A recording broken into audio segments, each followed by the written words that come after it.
Hey, Em. Hey, Rick. Guess what? What? It's our golden episode. Our golden episode? Yeah, the 19th episode on the 19th. Oh, shit! Yeah! And man, do we have one hell of a topic for you today. So welcome back, all you sibling people. Let's tackle the tough stuff.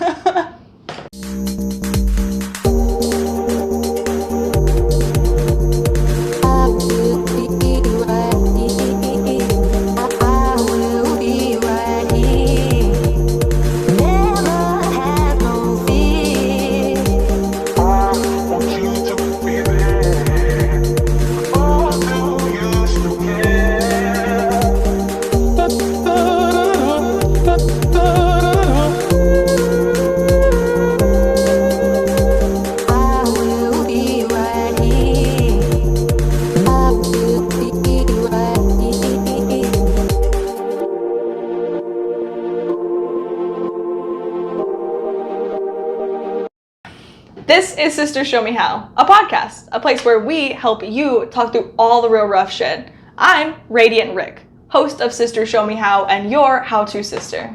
And I'm Emboldened M, co-host of Sister Show Me How and your other how-to sister. You know, Em, I wanted to touch on this topic that we're going to talk about today, specifically because every time I tell someone, oh, hey, I have a podcast, their first response is almost always, I can like bet on it. If I had a nickel for every time I heard this, I would need this podcast, I'd be rich. Well, I would still do the podcast. Anyways. I was like, are we making money from this? No, not yet. Someday. Subscribe. Send us if you want subscription sponsorships. A sponsor, and we'll advertise for you Let if we us like know. your product. Yeah, if we like your product. We're picky bitches. So Yeah. Has to be good. Anyways, every time I tell someone that I have a podcast, their first response is almost always, oh, I would love to do that, but I have too much imposter syndrome. And bitch, so do I. Me too. You think I'm up here? Confidence is bull balls, just spouting this shit like I have all of the knowledge in the world. No, I'm up here knees quaking and wondering if I'm gonna get backlash for the things that I say too, just like everyone else. So I'm tired of hearing the excuse, for one. If you want to start a podcast, fucking do it. Don't let imposter syndrome be the thing that holds you back from that. But if it really is a problem for you, like it kind of was for us for a while, I want to help people move through that. What I didn't know is that this was gonna be a massive fucking episode. Yeah. I thought imposter syndrome was just like one little side effect of like, you know, probably a larger mental health condition. Right. No. Imposter syndrome is its own mental health disorder, and it is a beast with 5 heads. Yikes. There's an image. Yeah. So let's just dive right on into it. In case you didn't gather, today we are talking about imposter syndrome and how to deal with that. So what is imposter syndrome and how do we tell it to fuck right off? Usually I have a lot more questions than that, but what is imposter syndrome is an essay. So we're just gonna, what is it? How do I tell it to fuck off? Beautiful. Okay? Great. So let's talk about it. All right. So what is the definition of imposter syndrome? Okay, so the basic definition, the one that you can find in like Oxford Dictionary, is a noun, the persistent inability to believe that one's success is deserved or that it has been legitimately achieved as a result of one's own efforts and skills. Okay. So you just physically cannot believe, I did that and I earned it. Right.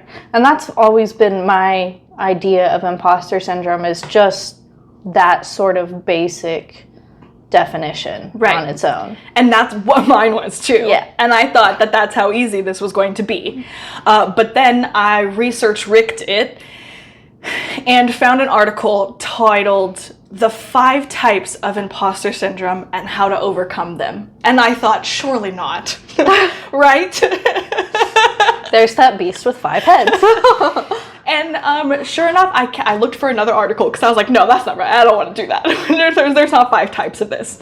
No, but there was, and there was numerous articles that backed it up.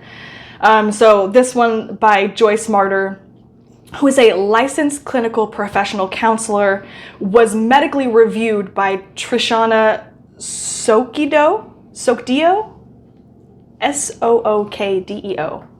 who has a bunch of initials at the end of her name too. MD, MPH, FAA, FP. I don't know what any of those mean. I know the first one, medical doctor. Okay, great. So either way, it's a clinically written article that was medically reviewed. So if you can't trust these people, who can you trust? No. I don't know. Either way, they explained that people who experience imposter syndrome often feel like they are not worthy of their accolades and that they do not belong in positions of success or leadership. This feeling can stem from many factors, such as the feeling that they have been lucky, quote unquote, or that they have somehow deceived others into thinking they are more competent than they really are, and that it is more important to learn how to overcome imposter syndrome because it can lead to a loss of confidence, it can lead to anxiety, and even depression. It's crucial to remember that everyone experiences self-doubt and insecurity at times, but it is possible to overcome these feelings and to thrive. Wow.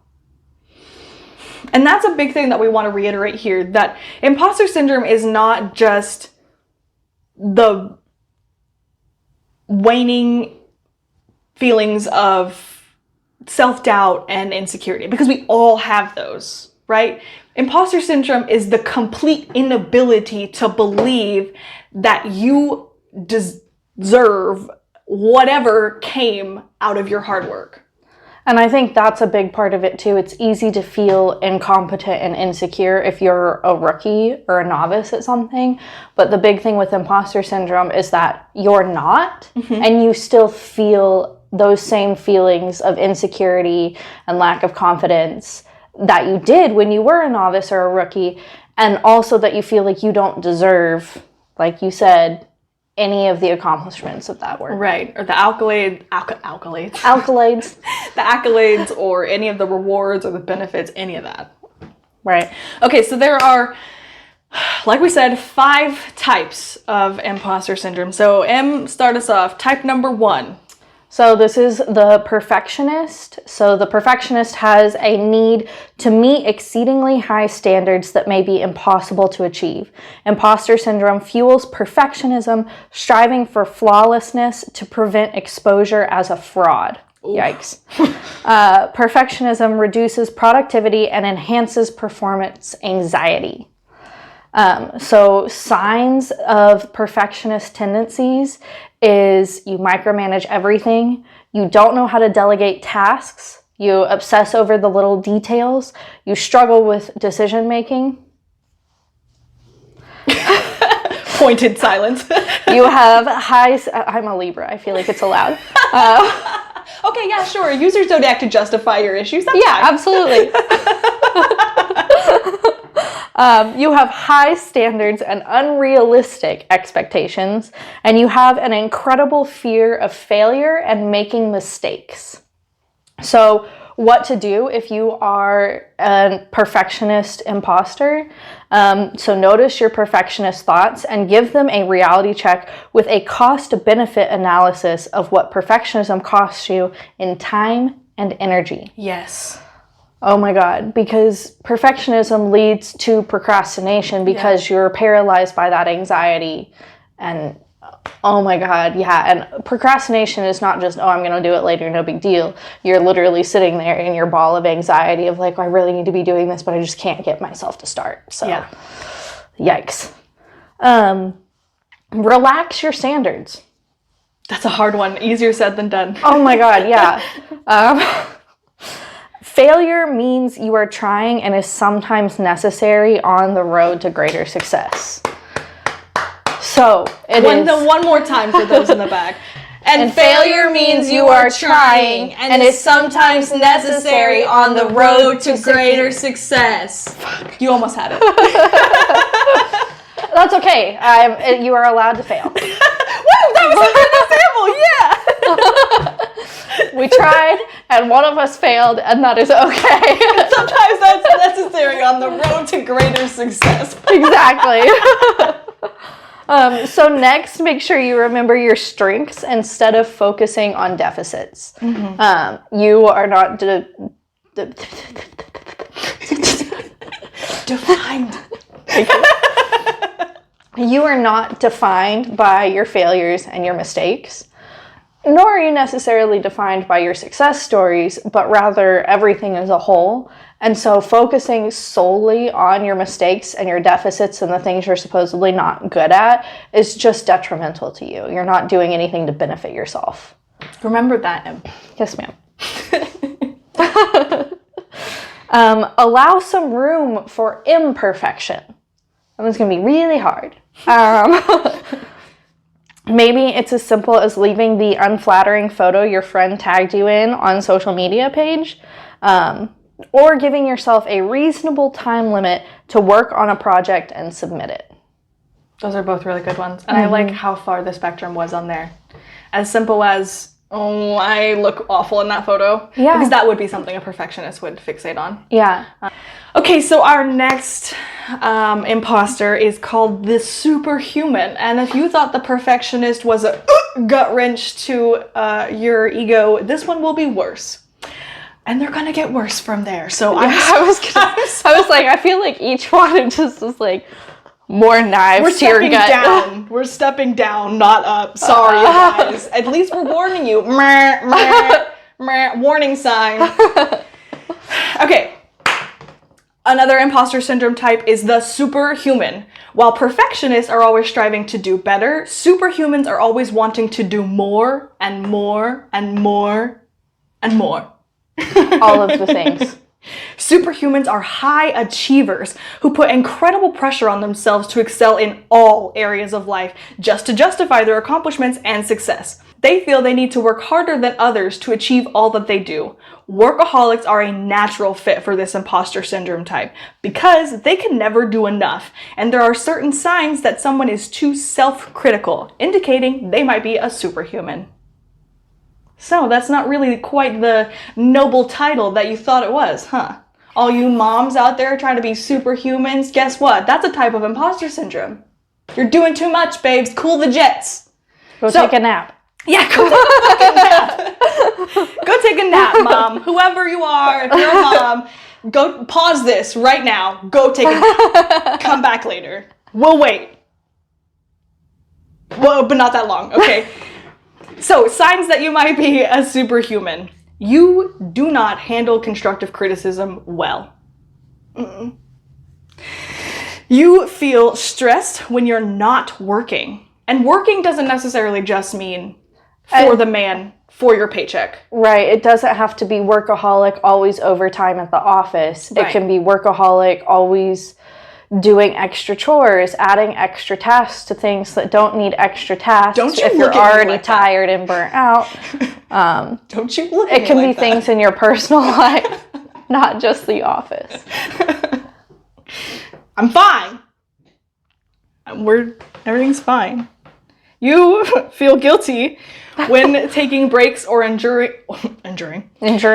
You feel guilty when taking breaks or enjoying leisure activities. Yeah, that's not me at all. Nope. You put a lot of pressure on yourself to perform at your best.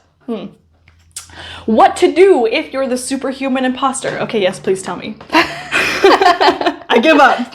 I'm past denial. Help me.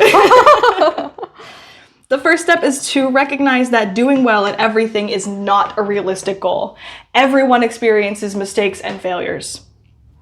Reframe how you think about your achievements. Instead of attributing success to external factors, acknowledge personal strengths and hard work. By doing so, you can boost your confidence and improve your self-esteem, both of which we really like. Yes. Set realistic expectations for yourself and allow time for self-care. Again, don't look at me like that.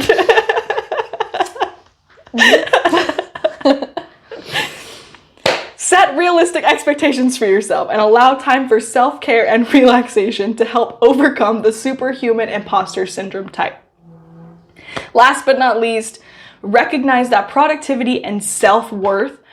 Oh, I'm gonna cry. Oh.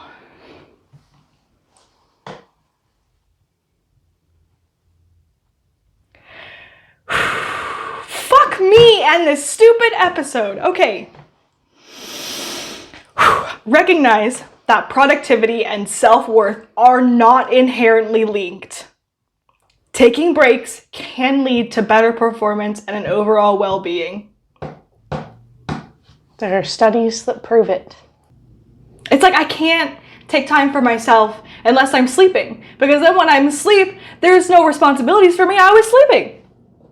And everybody needs sleep. And everybody needs sleep. That's like the one thing that I allow myself. And listen, as much as that is like 50% of self-care, because your body needs that reset time, there's a whole nother aspect to self-care that requires so much more than a soft pillow and a comfy blanket, okay? And I'm just not fucking doing it. And I think that is fueling this imposter syndrome bullshit, because I think, who am I? Because I'm not showing myself who I am. And because you're burnt out. All you do is go, go, go, go, go, go, go. And it doesn't matter if you're getting 10 fucking hours of sleep a night, you're still exhausted. And rightfully so. Nobody is made to be doing things that are productive 100% of the time that they are awake. Not even 90%. I don't know how to chill. Gotta do some deep digging, sister. Whatever, let's read the next one. I need to cry for a little bit. Okay.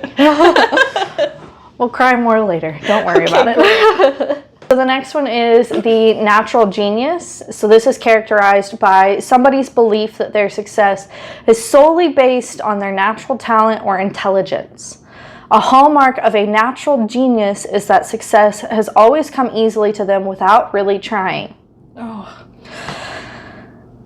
Uh-oh. As a result, they set impossibly high standards for themselves. God damn it, I haven't even gotten to anything important yet. This one's hard. So when they get into a highly competitive environment, it can be incredibly overwhelming as they are forced to challenge themselves. Okay, as someone who was a naturally straight A student, this hits hard. Same, because I'm just thinking about that transition from high school to college, and particularly in studio, which is highly competitive, and architecture as a career is highly competitive. Yeah. What the fuck were we doing? Why did we decide? I have had imposter syndrome since I was a child. Yeah. I'm gonna go home. I don't want to do this anymore. This is your home! I don't care!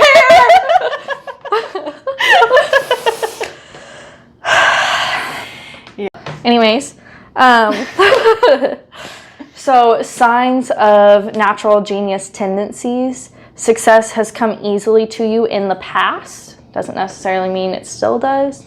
Yeah. Your self-confidence suffers considerably when faced with a setback. You believe success comes from an inherent ability and not hard work and practice. Which is false. Yeah. Go on. You have very high standards for yourself. You are critical of perceived obstacles that might impede your success. Yeah, these, what was it again? The natural geniuses, they are the kings and queens of what if anxiety. Kings. Like literally, you guys take the fucking cake of what if anxieties. You probably self-sabotage a lot if you are anything like me. I love how she said, if you were anything like me. So, what to do if you're the genius imposter? Please. Please stop. Please no more. I just don't like this episode. There's still 2 more of these. I know. You can overcome the imposter syndrome through self-reflection and reframing negative self-talk. That's a good one. That's a good one. Self-reflection can help you identify your strengths and weaknesses and develop a more realistic view of your abilities. Dude, I'm sorry. Do this on paper, you guys. 100%. Like, don't just do this in your brain, because your brain fucks you. Your brain is not there for you. Okay, it's the evil bad guy, right? Your brain is always the antagonist. Write this on paper.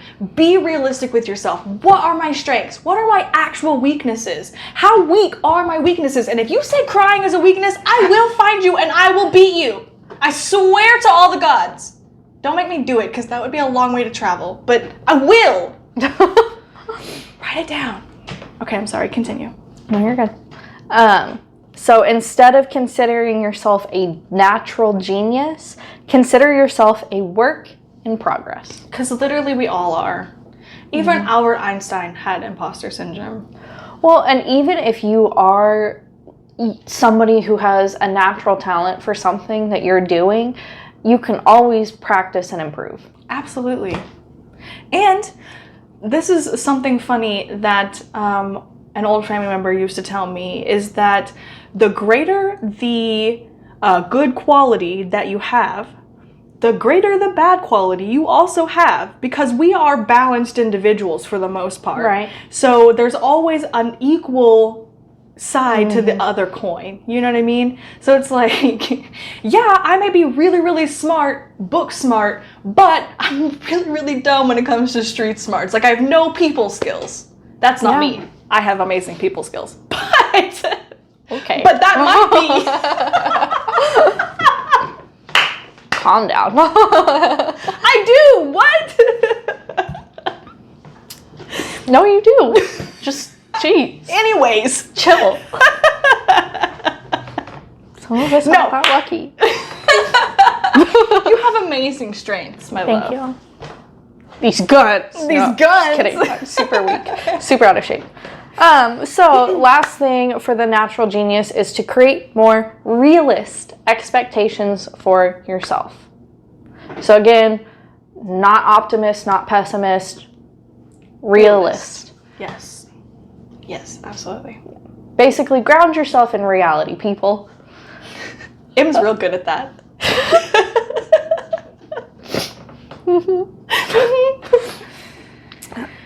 So then type number 4 is called the soloist. This is characterized by feelings of independence and the need to achieve success entirely on your own.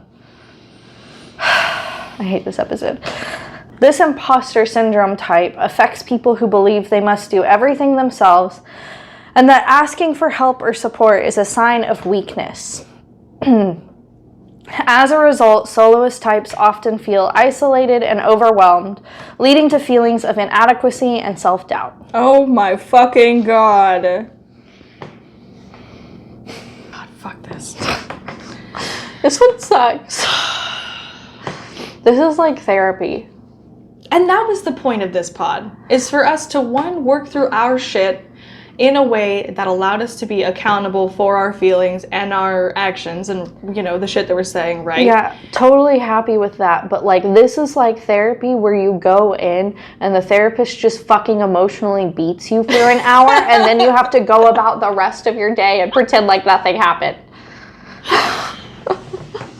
Yeah. I mean that in the kindest way. Like, therapists, for the most part, are great when they do that and they're doing it for your benefit, but my god. It still hurts. Yeah, it still hurts.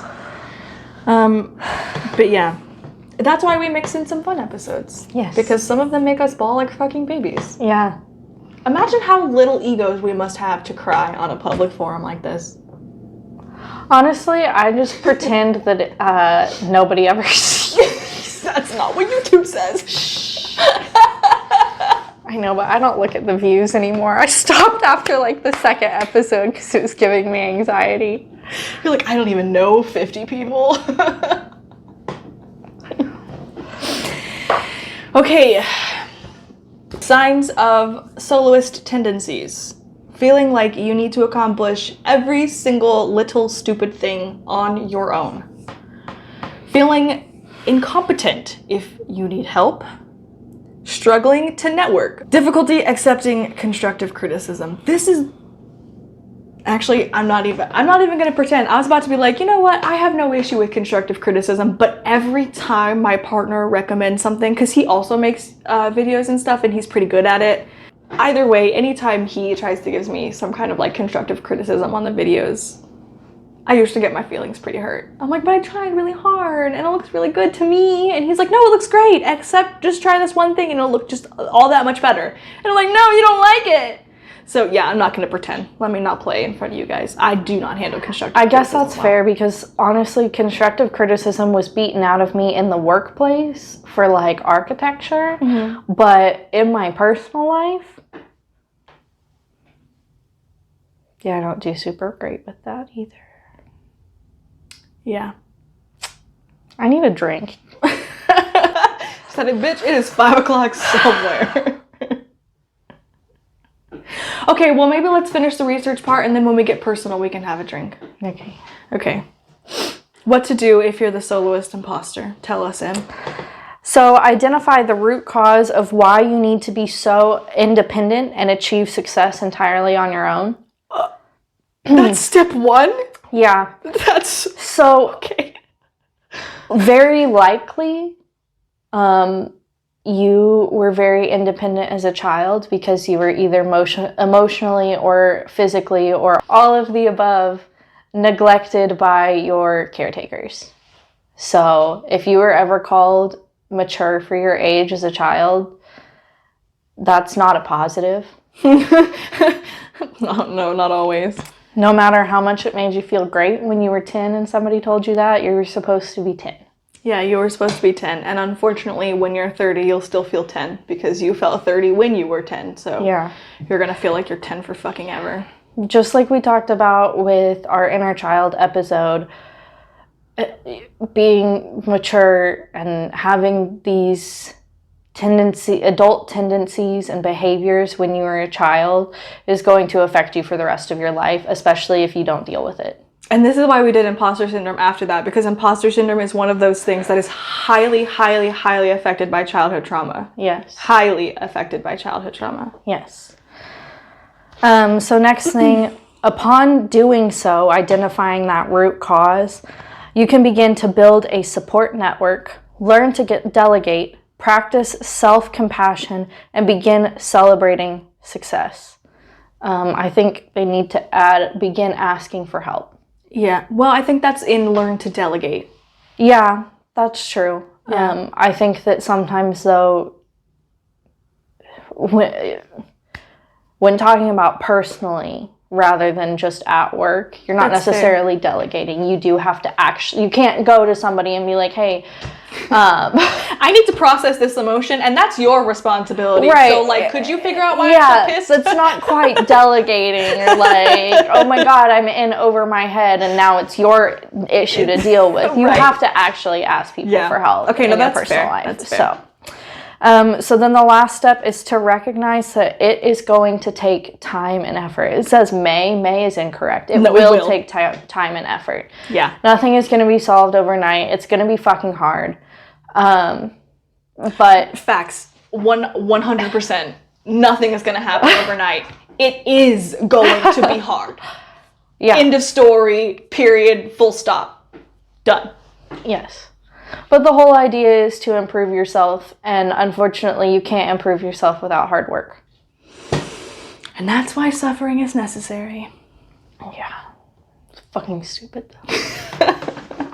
Okay, so the last one, and I think probably the one that I least expected, is called the expert.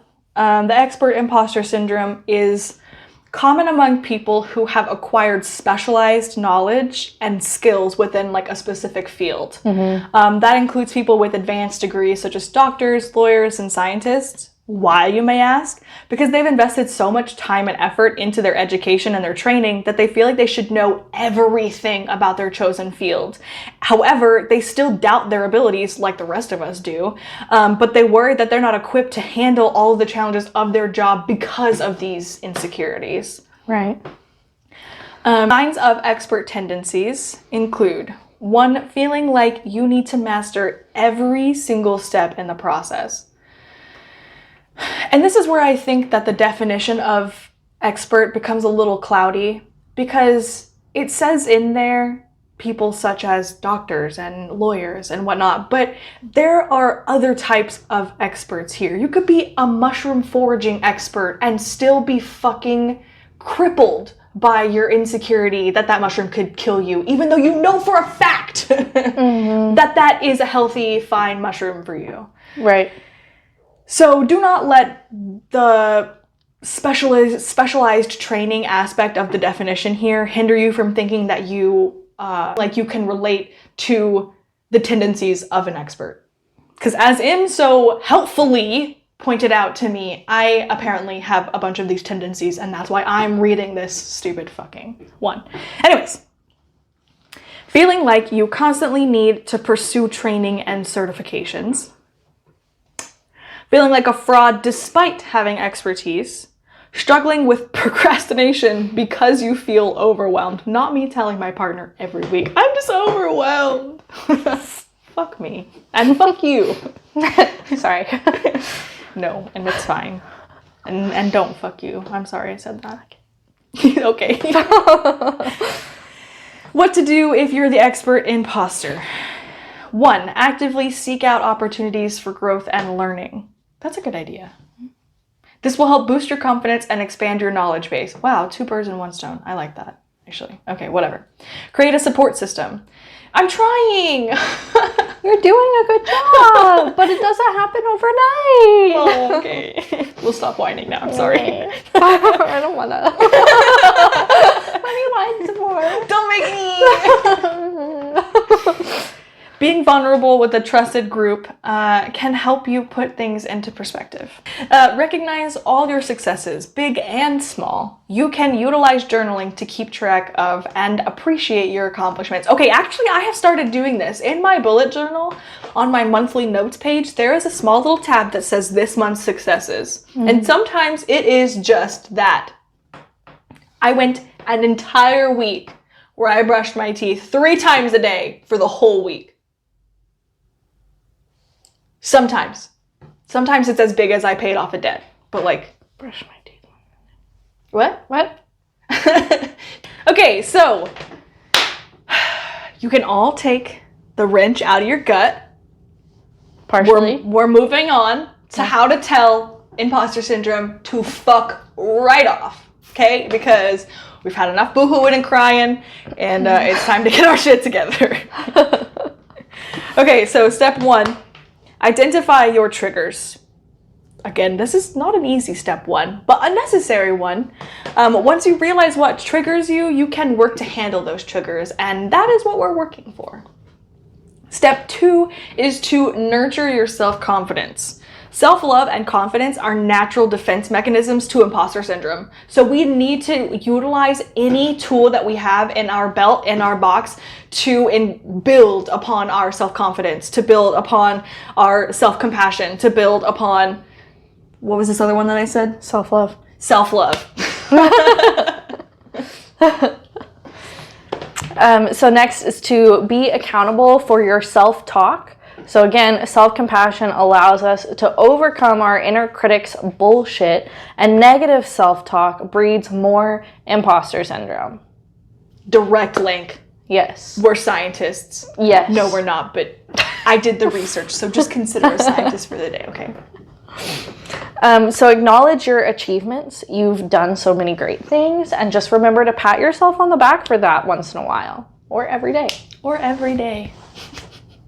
You've done so many great things. So have you. Oh, thanks. We're awesome. I know we are. Okay.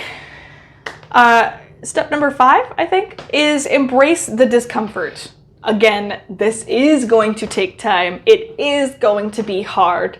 It is natural to feel uncomfortable when you are stepping outside of your comfort zone. Embrace this discomfort and recognize that it is a bright neon sign that you are growing and challenging yourself. And remember that you are not alone in having these feelings, and that it is 100,000 million% okay to not have all the answers. Okay? Nobody does. Nobody does. They may say that they do, but baby, they lying to you.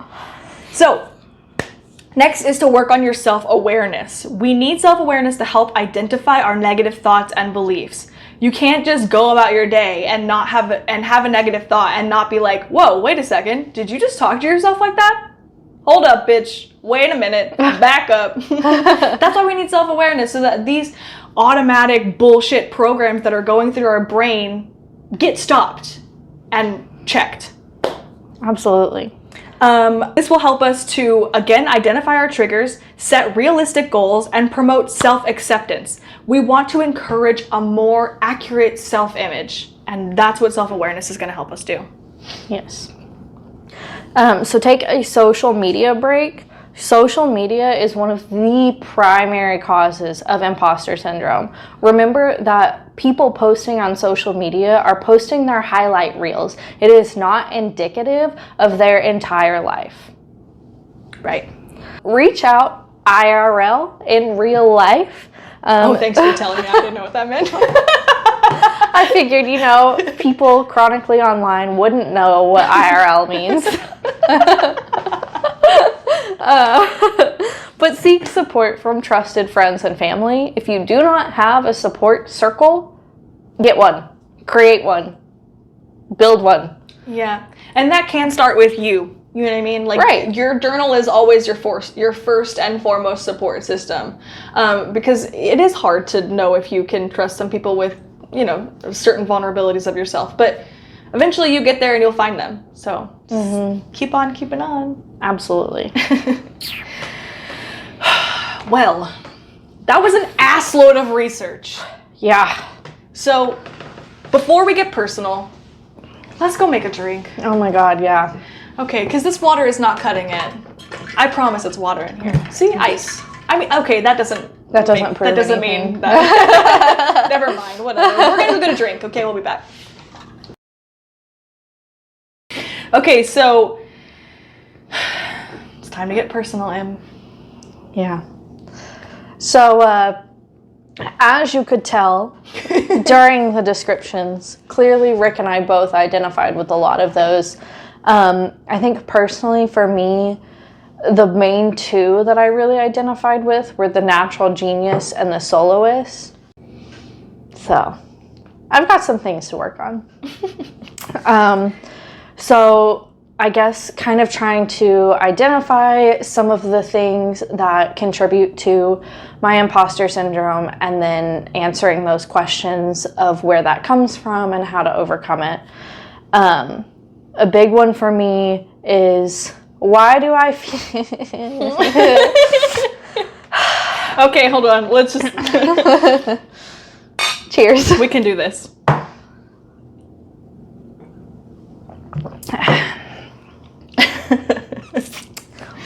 Why do I feel like asking for help makes me a burden to the people that I love?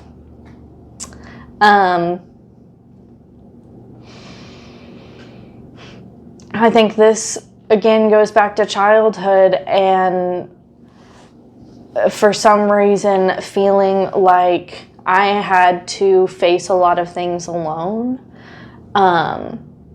And don't get me wrong, I loved my parents. I feel like I still love my parents. Good clarification. That's not past tense. I still love my parents, and I think that in many ways they were excellent parents. But for some reason in childhood, I felt like I don't know, was emotionally abandoned or something. And so I ended up doing a lot of things for myself. You didn't feel like you could communicate your emotions in like an open way. Right. And I think that has just contributed to a more physical sense of just about anything. I really struggle to ask for help. I struggle to even admit when I'm not doing well and when I'm struggling. Yeah. Your house tells me more about when you're struggling than you do. Yeah. And even then I make excuses. I make some sort of joke about like, oh, I was too busy or something like that. And so that's definitely something that I need to deal with and work on, being more vulnerable and asking for more help when I need it. And it's not like I need to ask people like, hey, I'm really struggling, come over and help me with my laundry, but like... But you could though. I could, but it could just be as simple as like, hey, I'm really struggling, I need something. Just some sort of support. Yeah. And maybe that's as simple as like, hey, I'm feeling really overwhelmed. Can you just come and hang out? And I'll do all the work, but just like come sit here and talk to me. Yeah, that's what I was going to recommend. Yeah. Because like also there's been things like, you know, like reorganizing your place. Mm-hmm. That's something that you and I both like to do. So if there was ever like a project you were overwhelmed with, shouldn't feel any guilt about asking me to come help you redecorate. Right. You helped me unpack this house. Because I knew you were struggling. These boxes were sitting here for months and months and months. Yeah. And I was like, bitch, I know you don't like to live like this. I've known you since college. Like, right. There's nothing on your walls. What is wrong with you? Are you sick? And the answer was yes. Yes. And I think it's something you and I have talked about this before. We talked about it last podcast with if I wouldn't feel frustrated or upset or in any way burdened if somebody asked me for these things, why do I feel like it is a burden to ask other people for that? Why am I setting this double standard for myself? Right. You know, and part of that may just be lack of practice. You know what I mean? We're uncomfortable when we ask for help because we're not used to asking for help. So a part of that feeling may wane. You know what I mean? The part of the I'm such a burden may lessen when you do practice asking for help, even when you just start with something small. Well, and I think part of it also could be societal, because I think oftentimes in society we don't really brand anything as being, you know, what am I trying to say? Community support is not something that they uplift in media. Right. Well, and I mean, even on TV shows, one of the biggest, I think, tropes that we see a lot is miscommunication, because people are trying to do things on their own. And why is that funny still? It's so frustrating. It's to the point where I'm going to out myself. I read a lot of romance novels, and one of the things that I've seen happening anywho, I won't specify what kind. She doesn't want us to know exactly what kind of a dirty slut she is. Yeah.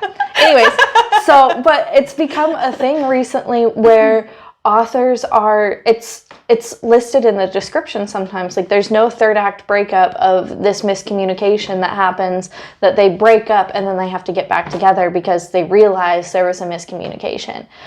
And I'm like, I'm sorry, if you're gonna break up over a miscommunication, you deserve to be broken up, because you can't communicate. And that's what I'm saying. Authors are recognizing that people are over that. Yeah. We don't like the stupid miscommunication trope because it's stupid. Yeah. I hate sitting there, and it's the same thing with TV shows too. And you sit there and you watch these characters go through something, and you're thinking, my God, if this one person had just said something, or if this one person had just said something, none of this would have fucking happened. Yeah. And so, yeah, it's as simple as that. Media pushes this narrative of keeping things inside and miscommunicating and doing everything on your own, instead of, asking for help or having the communication and being vulnerable. And having any kind of support, period. And relying on that support. Right. Building that support. We need more wholesome media, bitches. Oh my God, absolutely. But that's why we're here. For you and wholesome media content. Yes. You're welcome. So the next thing that I've recognized that I need to reflect on some more is move through. That was a good one though, reflect on. I'm sorry, I keep interrupting you. No, you're fine. I'm hyper and now a little drunk, so things are about to go weird. Let me catch up. Let me catch up. This is why we're best friends. Okay. Yeah, that's about right. Okay. Anyways, so why do I feel that I will never be as successful as people who have a quote-unquote head start in life? Okay. I would say adjacently. Why do I feel like I don't have a head start? Just took the words right out of my mouth. Yes, exactly. Because I recognize that I do have very many privileges that a lot of people do not. just solely based on race alone, like I already have so many privileges. The fact that my parents never got divorced. Yeah. They're not quite together. Well, okay, yeah. Anyways. I guess that's fair. I mean, I guess technically Dad's still in the house. Dad's still there. Ashes. In a different form. That was morbid. But yeah, I grew up in a whole family unit. My parents never got divorced. Although my friend and I have this joke that she has trauma from her parents getting divorced and I have trauma from my parents not getting divorced. So it could go both ways. Heads or tails, you know. It's could go. Because I know some families where the parents are literally only staying together because the kids have not graduated yet. Right. And if you think that your kids are not smart enough to pick up on and recognize that kind of resentment that is clicking between the two parents, you're fucking dumb. Because one, your kids are a lot more intelligent than that, and I assure you 1000% they are 100% picking up on that. Not just that, but how is it any less traumatic for them to go through this once they're graduated than it is for them to go through it when before they're graduated? Yeah, you're more likely to adapt to it better when you're younger than you are when you're older anyways. That's what they say about wisdom teeth. It's gotta be true about emotional trauma too. Yeah, exactly. Yeah. It's gotta be true about emotional trauma. Again, gray area, debatable, but yeah, exactly. Like there's, and you know, I told my mom at one point, I was like, just fucking get a divorce. So obviously not great. Yeah. But yeah, so why do I feel like I don't have a head start? And then why do I feel like these people, and again, I think part of it is societal. Yeah. We have this idea we have this idea of the American dream, but which is dead now. Well, and you know, growing up, it was always sort of this thing that seemed out of reach, but a lot of it is because it's been debunked. Yeah. We know that it's been debunked. It's not a secret that it's been debunked. And that most of the people who are achieving this American dream are actually already having a leg up. And it's nepotism or it's a family inheritance or something that got them started. Yeah, generational wealth. You know, we talk about these people who are, they're great businessmen or something, and it's like, okay, but where did they actually start? You know? How many times have they filed bankruptcy since How many times have they, oh my God. That was not a dig at Trump, except it was. Oh, I was thinking Dave Ramsey. Oh, that's a good one too. I remember they showed us some of his videos in school for our financial literacy class, and he's up there talking about, I filed bankruptcy 3 times, and I'm sitting there and I'm like, then why the fuck are we listening to you? And then it has come out that his system is very fraudulent, so. Anyways. So next thing is, where does my pessimism come from? How do I get away from that? So. That's a really good question. I think that one comes from a lot of different things. Okay. Give us your top 2 reasons. Mental health. Depression is really, really good at saying all of the negative things. Okay, that's and fair. You become a pessimist really quickly. Depression kitty is a big slut. Yeah. Depression kitty is a huge slut. Yeah. And I think also it's, again, kind of a societal thing. We talked about this with embracing your inner child. I keep coming back to that one. These two are really... Yeah. But this idea that being happy and positive is this negative thing, that people aren't going, like, you're not cool if you're happy and positive. Right. I think a lot of it came from that. And this kind of pressure I was putting on myself to be cool. Because let's be honest, I was not a cool kid in high school. What? You're the coolest. Not in high school. What I'm hearing is, from what you're saying, a lot of your imposter syndrome comes from societal pressure. Mm-hmm. I think what you need to do, is remove yourself as far as you can from society in the most balanced way that you can. Right. Which... I think it's so funny, too, that is where that comes from, because I have always had this very strong need to be unique and different.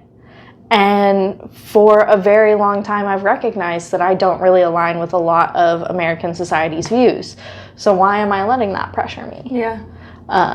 And some of it's childhood stuff. This is stuff we're taught from a very young age. And it's continued to be pushed. So it is hard to get away from that. I'll give it that. I'll give myself that grace. But if I can recognize already that I don't align with most of society's views, and I don't want to be the little American dream, housewife, white picket fence bullshit, then why am I putting that pressure on myself? Exactly.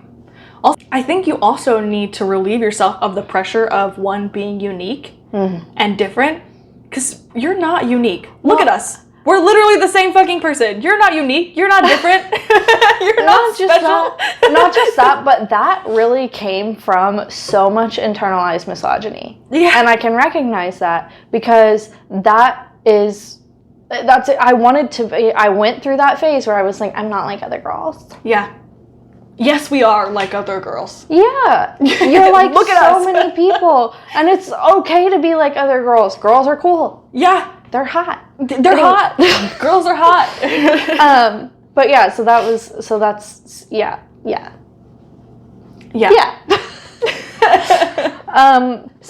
the next thing that I've kind of dissected is imposter syndrome and executive dysfunction. I think these two tend to go hand in hand a lot as well. Because that's what the perfectionism one showed. Yep, and it deals with procrastination. And, this does not, just because they go hand in hand does not mean that if you have one, you automatically have the other. Right. But because of some of the other neurodivergence that I got swirling around up here, I do have a lot of executive dysfunction. And I recently heard something that made me feel so much better about struggling with that. And procrastination and executive dysfunction are different. Being lazy is different. If you have procrastination tendencies or executive dysfunction tendencies, you are not necessarily lazy, because laziness means that you don't care. And if you're sitting here procrastinating, or your brain is telling you like, we need to get up and do this, and you just can't do it, like there's some sort of mental block, and you feel guilty about that, and you don't feel like you're actually resting, and you're struggling, and you're just like doom scrolling or dissociating and not actually getting real rest, it's not because you're lazy. Because if you were lazy, you would be enjoying that time of rest. I see. So quit calling yourself lazy. Don't use that word anymore. If you ever feel guilt for taking time to rest and do things you enjoy, you are not lazy. Yeah. I don't know why you're looking at me. Wait, okay, I'm sorry. Say that again. If you have ever felt or ever feel guilt for resting and doing things that you enjoy, you are not lazy. Okay, heard. I think we both needed that one. I think, yeah. Yeah, eye contact was important for that. Yeah. So next is this feeling of needing to compete with siblings. You have one sibling. Or anyone, really. Technically, I have 1.5, but... Whoa. That's fine. The half I don't really interact with, so... But, I don't need to feel like I have to compete with anybody. I think this goes back to that natural genius tendency of putting yourself in these highly competitive situations. Why? Just why? Yeah.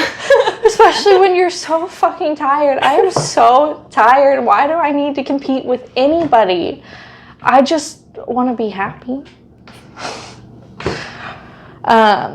So basically, my worth is not determined or based on if I am better or worse at something than anybody else. Or if where I am in life, depending on where I am in life compared to somebody else or somebody when they were my age, none of that determines my worth. We all have different journeys, and our different journeys have different timelines, so there should be no comparison. And it's just, it's hard to take a step back and think about that sort of stuff and recognize that you're not competing with these people. And I think I just need to take that step back a couple more times. Yeah. The only person you should ever be competing with is yesterday's you. Yeah. Because you should always be striving to lift and shift into a better version of yourself. Because we want to be learning and growing from the experiences. Mm-hmm. So the only person you should ever be competing with is previous versions of yourself. Right. And in a healthy way. Yes. So I've really kind of, since I graduated college, I have been told plenty of times that I am doing really well in my field in architecture. And that people want me to be a leader. They want me to move into project management roles. And I have always gotten really scared and said that I'm not ready. And I think we have to recognize that we are always going to see our flaws more than anybody else does. And so when I feel like I'm not ready, why can I not listen to the other people who are already project managers and are, by all accounts, experts in the same field that I am in? If they're telling me that they think that I'm ready and that I'm going to be good at it, why am I not listening to them? Yeah. Yeah. Am I going to sit here and tell them that they're wrong? And if I fail, I fail. They probably failed a couple of times. Yeah. Who cares? And just think, like, how many times have you been under a project manager and thought, are you serious right now? Right, like, God, you're fucking stupid. Yeah, exactly. What the fuck are you doing? So, like, if they can have moments like that, surely you can too. Right. So. Wow. That was a lot. This needs more vodka. I feel like I also identified with a lot of the types of imposters, but more so with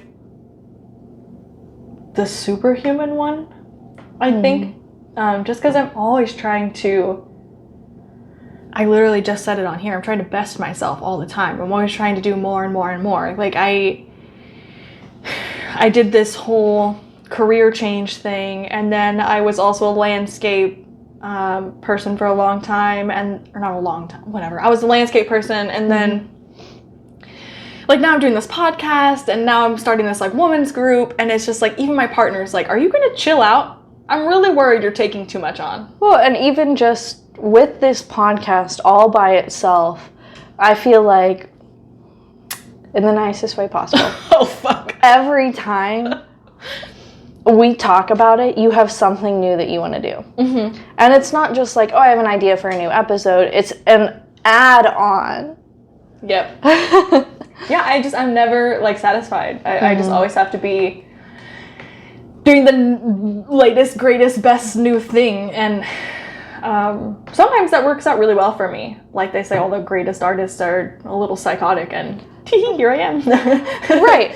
And I think in some ways there's nothing wrong with being excited about doing new stuff and, you know, bettering yourself. Mm-hmm. Absolutely. But I need to be excited about rest too. I get it. Yeah. I am trying to say this nicely.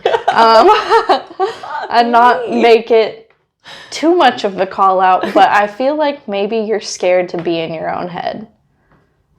And so you're just busying yourself all the time. Sometimes I feel like, to a degree, you are correct. Because I feel like I spend a lot of time in my head. And sometimes it gets overwhelming. Mm-hmm. And I fixate on things. And sometimes I need the busyness to allow me to just fucking stop for a minute. But to a certain degree, yeah, you're right. You say it to me every time I tell you. Like, we've been friends for what, like 7 years now? Yeah. And it's not that I'm secretive about my past life. It's just that I don't openly talk about a lot of it just like willy-nilly. You know what I mean? Like, if it comes up, sure, I talk about it. I don't have a whole lot of issues with that. But every time I mention something to you, you're like just baffled by this new information. And I joke with people that my life was like a bad Lifetime movie because there's just so much drama after drama after drama after drama. And I wish to God I was being dramatic right now, but I'm not. And that's a lot. It's a lot. And sometimes absolutely. Sometimes I can't even get past the part of processing what happened to me in high school. And then I have to go through what happened to me in college. And then I'm like, oh fuck, but there's all this stuff still that I haven't completely gone through with like elementary Rick and like before school Rick. Like it's just... It's a lot. It is a lot. And so sometimes... I'm not blaming you for not wanting to be in your head. I don't have half of the shit that you have had happen to you, and I don't want to be in my own head. So I'm not blaming you for that by any means. Yeah. I do recognize, though, that I put a lot on my plate and that I oftentimes stuff more in my mouth than I am able to chew. I wonder if there's a way that you can find to shut your brain off and get out of that space that doesn't involve taking on more. I think the best way would just be to further incorporate the things that actually give me rest now. Because I'm straight up just not doing them. Like, I have empty sketchbooks. I have blank canvases. I'm doing nothing with them, even though I know for a fact that that has been evidence proved for me, by me, that works for me. I'm just not fucking doing it. Like, straight up, I'm just not doing it. Yeah. I have no excuses for that. I'm just not doing it. And I think that goes from, like, I have a fear of failure in everything. Everything. So where does that come from?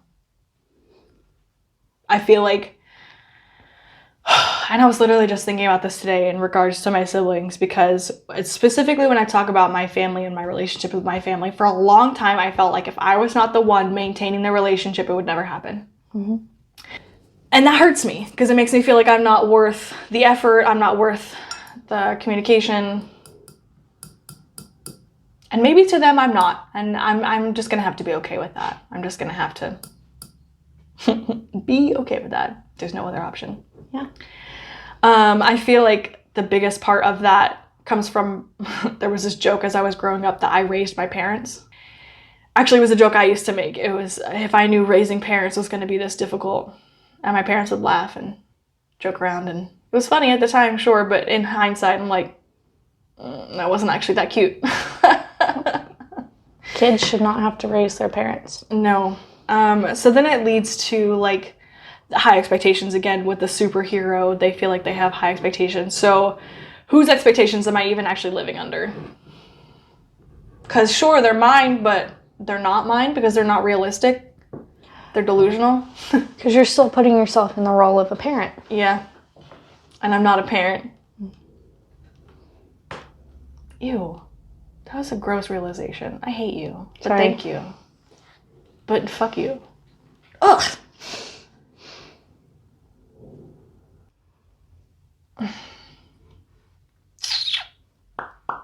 The next question was, are these expectations really mine, or are they a trauma response? Obviously, I think we've answered that it's a trauma response. I think a lot of expectations that come with imposter syndrome are, yes, a trauma response for most people. Yeah. So then why do I feel like a fraud when things come easily to me? Where did this assumption come from that only hard things are worthy?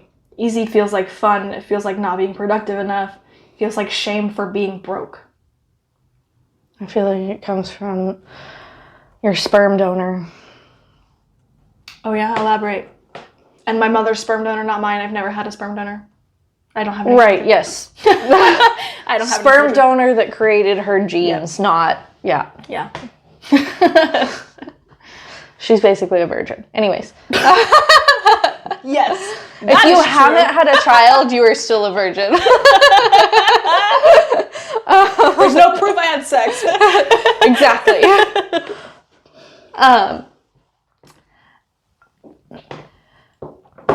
Because that's the way that narcissists are.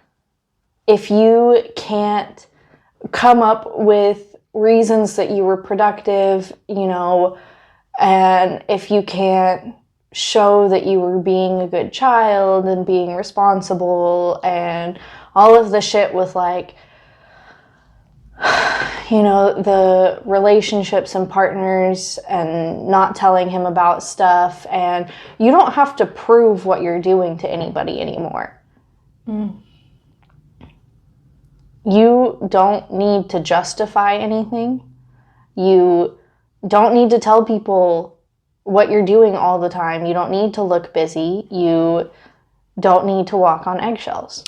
I almost feel like that would have come from college and from corporate life. Maybe partially. I feel like my excessive busyness partially comes from the trauma of college. And that's very fair because a lot of us, especially if you were like Rick and me and you worked during college, you lost a lot of sense of identity. You lost all of your hobbies. You lost your sleep schedule. You lost basically anything that didn't have to do with surviving college and getting out. You always had to be busy. Yep. Yeah, I was working as a bartender, as an intern for the school, and as a nanny, and in academic overload. Not working, but in 21 to 23 hours of school.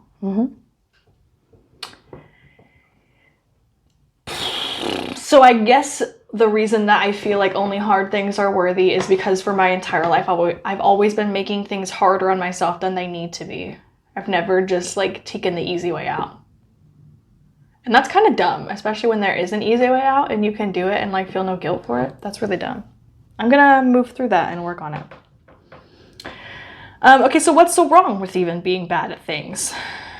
I feel like the shame of embarrassment at having failed something. Just like being a public school kid, you know what I mean? Like just straight up when kids laugh at you for fucking up, for tripping, for doing things, like it's just embarrassment comes pouncing through your brain and trampling on all of your self-confidence, and it's just like, yeah. Public school sucks. Kids are dicks. Oh my god. I mean, we never went to private school, so that probably sucks too. But kids are dicks regardless. Yeah, growing up is hard. Dealing with people who make fun of you is hard, and yeah, it's hard. Yeah. So I feel like logically I know that I'm raising the bar of my progress every time I lift and shift. But somehow, as a superhero imposter, it's still never enough for me. And the worst part is, like you pointed out here, is everyone around me is constantly telling me that I'm too hard on myself. And I still don't see it. And that's the worst part of imposter syndrome, is I'm like, they're being dramatic. Like, I'm fine. I'm not overwhelmed. I'm not having any issues. Yeah, pointed silence, because I'm not fine, and I am almost on a bi-weekly basis telling my partner how overwhelmed I am and having breakdowns and having impulsivity issues and like all the things that go with imposter syndrome and procrastination and all that stupid shit. I feel like part of me, obviously I am aware of it. I can't stop, and I don't know any other way to be. Well, we've talked about this. Just because you don't know any other way to be doesn't mean you can't be something different. And just because you don't know how to stop doesn't mean you can't. I know. Gotta change that wording. I know it here. I'm trying to know it here in my gut. I know it here in my brain. I don't know it here in my gut yet. I'm working on making. Gotta bulk that gut up. Get some extra padding to get rid of the imposters. Yeah, and speaking of, like, this podcast actually gave me severe imposter syndrome, which is what brought me to this topic to begin with, because, like, who are we even to be talking on the things that we're talking on?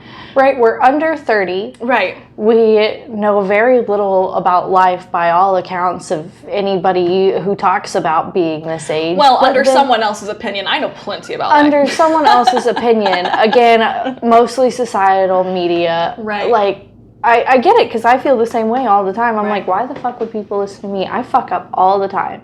Yeah.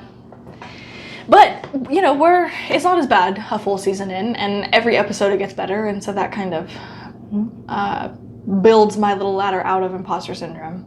I just need to remind myself that if I want to hear it, it's worth it. If I would benefit from it, it's worth it. Right, and we may sit here and talk about our own experiences, but clearly, if you look at the 8 pages that this episode outline is, we're not just pulling shit out of our ass. No, that's true. That's true. Yeah, there is a whole point to this, and that's nice. Mm-hmm. At least we're not just one of those. You do the research, you back shit up, so like, no, technically we're not qualified to talk about this, but it's not like we're just completely unqualified. Yeah, we're not making shit up. Yeah. We have personal experience backed by research that we found. Yeah. Yeah. Pep talks are good. Yes. I think the last thing that, and the one that impedes me the most with imposter syndrome, is my career. I am supposed to be a writer. Not even that I want to be a writer, because I do. But I am supposed to be a writer, and I have known it for so long. And here I am not doing it. Well, okay, unless you consider this podcast, because I do write the episodes. And we're going to check those. Okay, I am sort of a writer, but not in the way that I know I'm supposed to be. Mm-hmm. And I don't know how to make myself just do it. I know I'm good. I have an idea. What? You need deadlines. You need some sort. No. But accountability. Like, let's say, like this, you're getting shit out because we have to record and post weekly. Yeah. Obviously, you're not going to post your outlines, but like send it to like me and Vic once a month or something. A new chapter. And Nick. I know this is a good idea because I really don't want to do it. Valid. So fucking valid. Oh my god. Like, you talking about the 30-day no spend, I was like, God, this is the most fucking awful idea. I don't want to do this. I love spending money. That means I need to do it.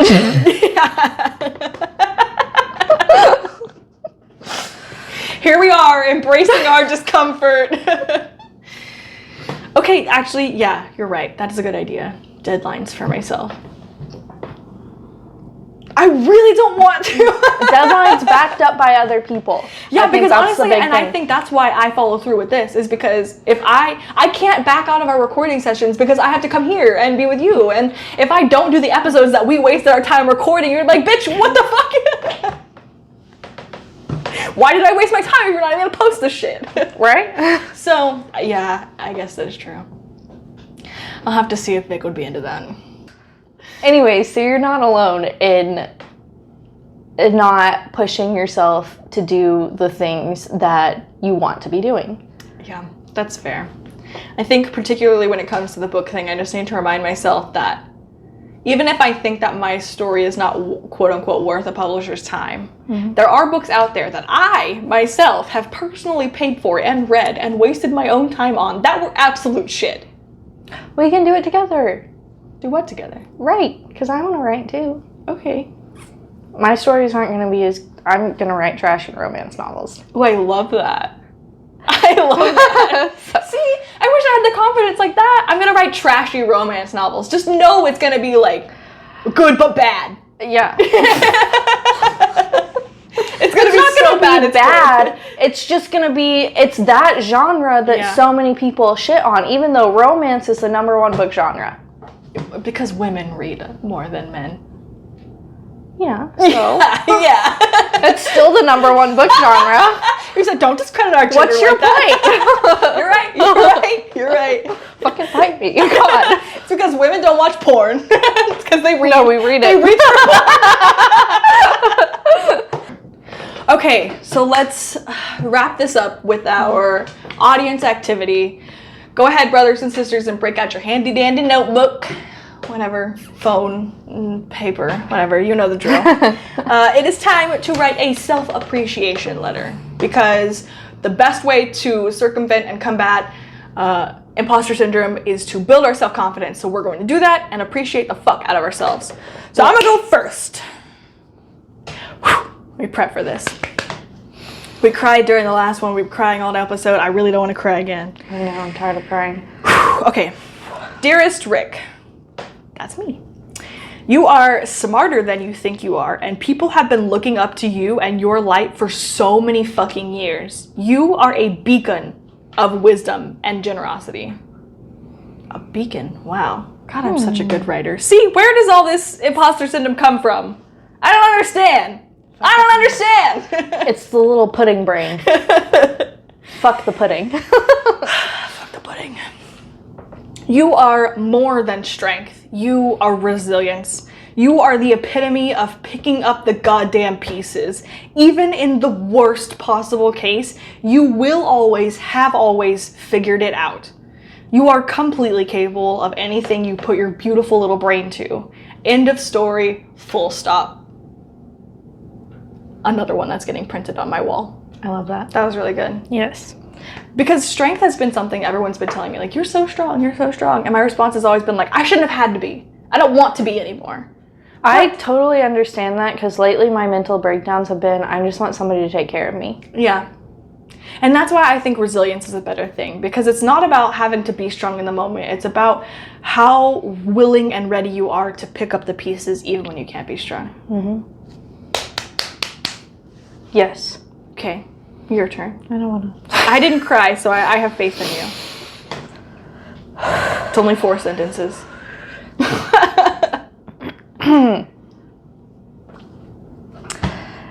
M. It doesn't matter what your title is or where others are in their journey. Just look at your path. Look at the obstacles you had to get through to make it here. Even if others don't see them, you remember them. You worked incredibly hard to move past them. No matter what, you should be proud of how far you have come. End of story, full stop. Yes.